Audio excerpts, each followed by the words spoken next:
distinctions are really important. People can say, well, all paths lead to God. Well, what do you mean? Well, what's your idea of God? What do you mean all paths?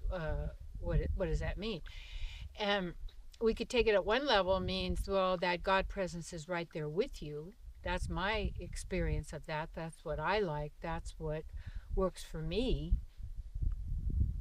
And yet, and would be all pervading and everywhere present, or it would at the level of our true self beyond all creations or manifestations, that at that level. And I forgot what I was talking about. Let me. Oh, I know what I'm. I'm gonna start again. Oh yeah. Okay, right now. Okay. Yeah, it was good though. Okay. The mind. See, it's about distinctions, and you want to know that you're not a mind, but you have a mind. And I like to experience. I have divine mind, but that divine mind is not manifesting like we think, in a sense, unless we're using it. So you have to acknowledge you have divine mind and that you actually operate from it. And when you do, you then notice the differences, because there can be distinctions in the mind. There can be distinctions in everything. And that distinctions helps us to have discernment, which means you're really, in a sense, in charge of you. And oftentimes we want to give that to somebody else outside of ourselves, that they're going to protect and maintain me or do whatever. But that's up to each and every one of us, because you either have free will or you think you have free will, but maybe the real choice is to either be trusting your own inner self, or you're trusting the outer world and everybody else. So therefore there's fear, because it's like, that's also a sign of the mind virus infection, is fear. And that fear is that that I can die, or in that sense, but you can't.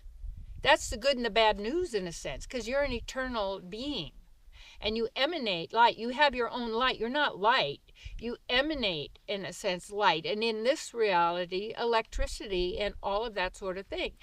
So we must be really standing firm in ourselves, because even that sense, people say, well, all paths lead to God, but what's your definition of God, and what does that mean, and what do you mean all paths, and do you know all paths? And we talk about things we don't really know anything about, that we've been programmed to believe are true through every single aspect of this outer experience that we call life, but we're actually life.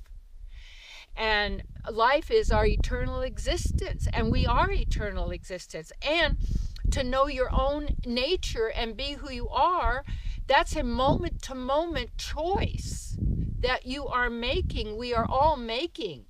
And that choice is what we would call free will.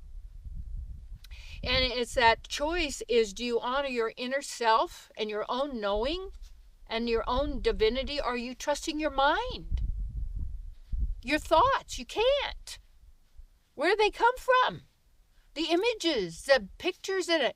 And what we have, it's like we must, if we don't get in touch with the self and through meditation, through also and connection with Mother Earth, through the bare feet and the grounding and the appreciation and being in nature and communicating, you see, on these levels, this is what's necessary now.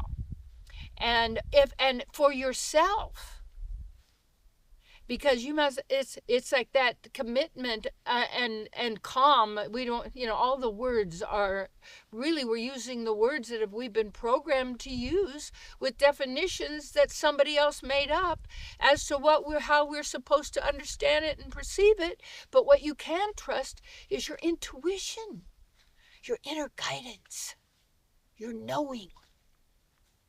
And you can say, yeah, but how? But we must then apply it in each what we call moment, or apply it and be it.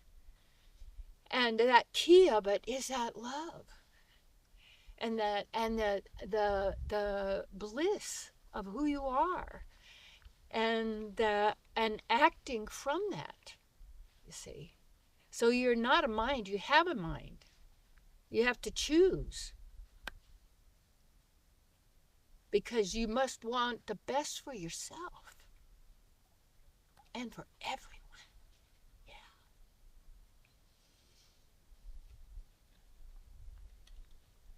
Good one. Okay.